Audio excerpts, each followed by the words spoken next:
একটি হারাম কাজ যেটি আজ আমাদের সমাজে মহামারীর মতো ছেয়ে গেছে।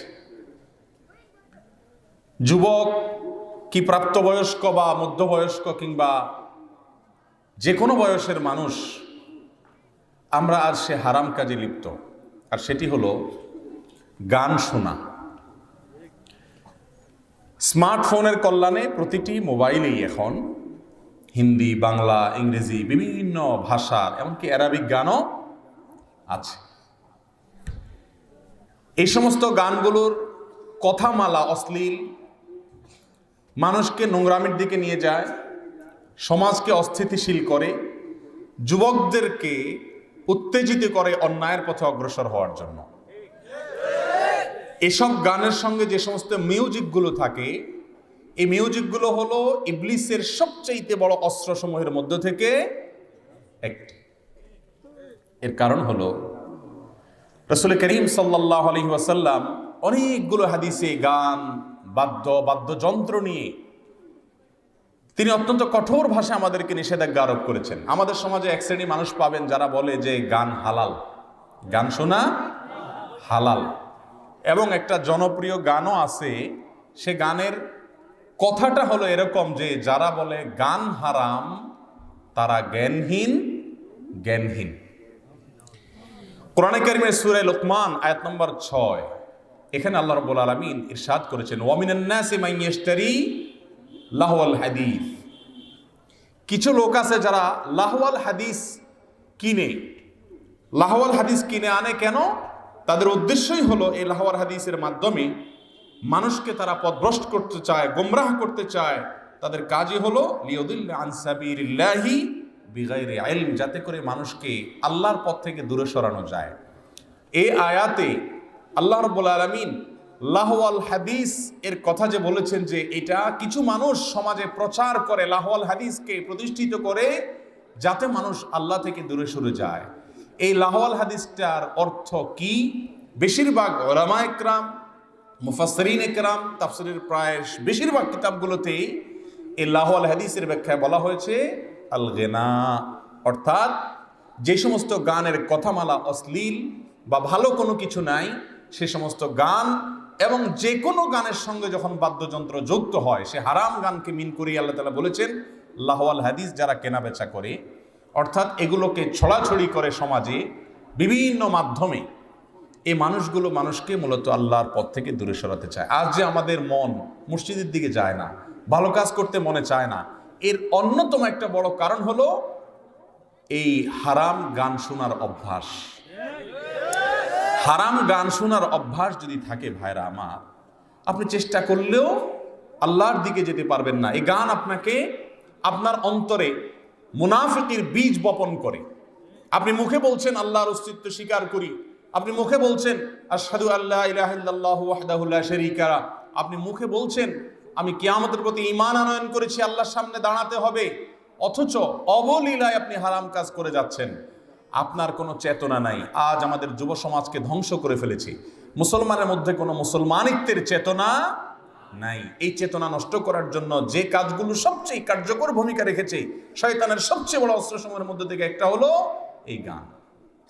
লিয়ুদিল্লা আন সাবিলিল্লাহ, এই গান, এটার প্রচার, প্রসার, প্রতিষ্ঠা, এগুলোর উদ্দেশ্যই হলো শয়তান এগুলোর মাধ্যমে মানুষকে আল্লাহ থেকে কি করতে চায়? দূরে সরাতে চায়।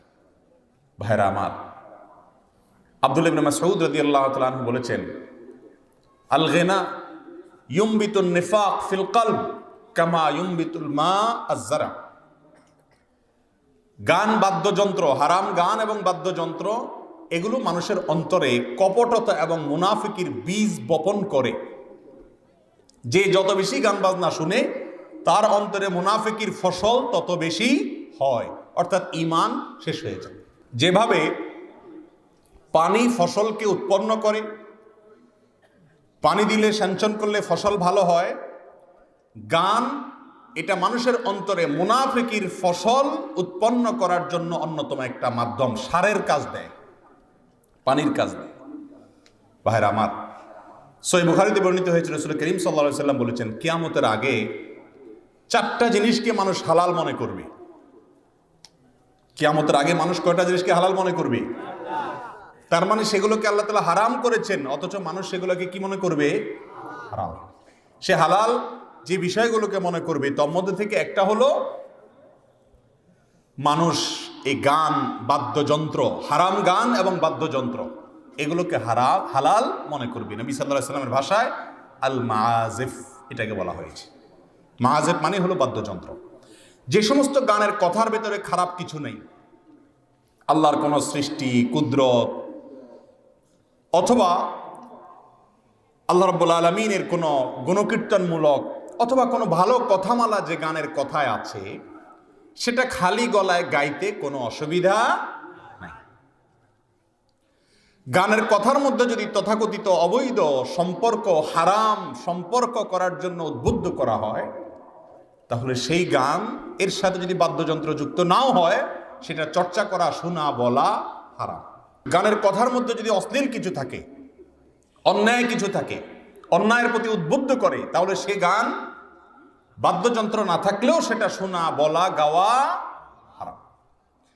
আর যদি গানের কথা ভালো হয় কিন্তু তার সঙ্গে আবার বাদ্যযন্ত্র যুক্ত করা হয়, তাহলে সে গানের কথা যত ভালোই হোক না কেন সেটাও হারাম। তাহলে হালাল গান হলো শুধুমাত্র ওই সমস্ত গান যে গানের কথামালার ভিতরে খারাপ কোনো কিছু নাই, সেটা খালি গলায় যদি গাওয়া হয়, সেটা কি আছে? ইসলামে হালাল এবং জায়েজ করা হয়েছে। মানুষের স্বকীয় স্বভাব হলো মানুষ গেয়ে উঠে, গীত গায়। আমাদের প্রিয় নবী সাল্লাল্লাহু আলাইহি ওয়াসাল্লাম যখন মসজিদে নববী নির্মাণ করেছেন, কষ্টের কাজ ছিল, এটা বানানোর সময় গীত গেয়ে উঠেছিলেন। খন্দকের যুদ্ধের সময় গীত গেয়ে উঠেছিলেন। আনাবনা আব্দুল মুত্তালিব, আনান নবিয়্যু লা কাযিব, আনাবনা আব্দুল মুত্তালিব, এরকম ছন্দ গেয়ে উঠেছেন। এজন্য কবিতা বলা, ছন্দ গেয়ে ওঠা, গীত বলে ওঠা এটা নিষিদ্ধ বা হারাম কিছু নয়। আমাদের দেশে কৃষকরা কাজ করতে করতে অনেক সময় গীত ধরে। এই গীত ধরাটা নিষিদ্ধ বা হারাম হবে না যদি গীতের কথার মধ্যে খারাপ কোনো কিছু না থাকে, অন্যথায় সেটি হারাম হবে। ভাইরা আমার, আজ এমনভাবে গান বাজনা শুনে মানুষ মনে হয় যে এটা হালাল। যদি নিষেধ করেন, ভাই জোরে জোরে গান শুনছেন বা আপনি হারাম জিনিস শুনছেন, আপনি এটা শুনবেন না, তো উল্টা বলে যে ভাই বাড়াবাড়ি ভালো না, ইসলামের নামে বাড়াবাড়ি ভালো না। হারাম কাজ থেকে বাধা দিলে বলে বাড়াবাড়ি ভালো না। বাড়াবাড়ি তো সেটাকেই বলে যেটা আল্লাহ বলেন নাই, তারপরেও যদি কেউ সেটাকে নিষিদ্ধ বলে, সেটার নাম কি? বাড়াবাড়ি। অথচ গান এ বিষয়ে সূরা লোকমান আয়াত নম্বর 6 ব্যাখ্যায়, তাফসিরে বিশ্বের প্রায় সকল মুফাসসিরগণ একমত যে এখানে হারাম গানের কথামালা যেগুলো খারাপ আছে, তথাকথিত প্রেমের গান আমরা এক কথা যেগুলো বলতে পারি, এগুলো এবং যদি বাদ্যযন্ত্র যুক্ত হয়, আজকাল যে সমস্ত গান আমরা শুনে থাকি, এগুলো সবই হারাম। এমনকি ইসলামী সঙ্গীতের নামে যে সমস্ত সঙ্গীত আজকাল পাওয়া যায় আরবিতে, এমনকি বাংলায়, এগুলোর মধ্যেও আজকাল মিউজিকের সংযুক্তি আছে বেশিরভাগ।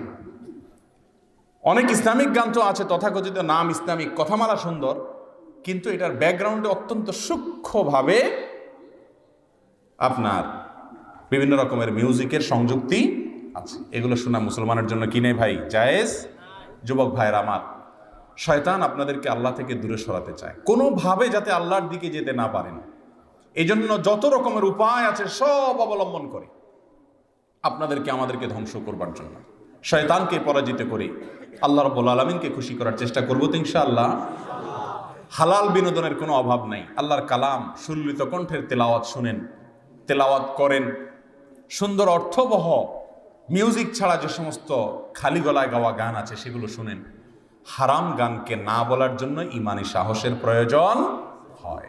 কিয়ামতের আগে সেই কপাল পড়া মানুষেরা যারা মাদককে হালাল মনে করে, যারা রেশম বা সিল্ক এটা পুরুষের জন্য পড়াটাকে কি মনে করে? হালাল মনে করে, যারা গান বাদ্যযন্ত্রকে হালাল মনে করে, এই মানুষগুলো, তাদের সম্পর্কে নবী আলাইহিস সালাম সহিহ বুখারীর হাদিসে সতর্ক করেছেন, কিয়ামতের আগে এই কপাল পড়া মানুষরা আল্লাহর হারামকে তারা কি মনে করবে? হালাল মনে করবে। অতএব এই হারাম থেকে আমরা বেঁচে থাকবো তো ইনশাআল্লাহ। আল্লাহ তাআলা আমাদের সবাইকে বেঁচে থাকার তৌফিক দান করুন। মোবাইলগুলো আল্লাহকে খুশি করার জন্য গান টান যা আছে পুরো ফাইল ধরে ডিলিট করে দিবেন। কোন যুবক আছেন? একটু হাত তুলে দেখাতে পারবেন আল্লাহকে? আল্লাহ তাআলা সবাইকে তৌফিক দান করুন।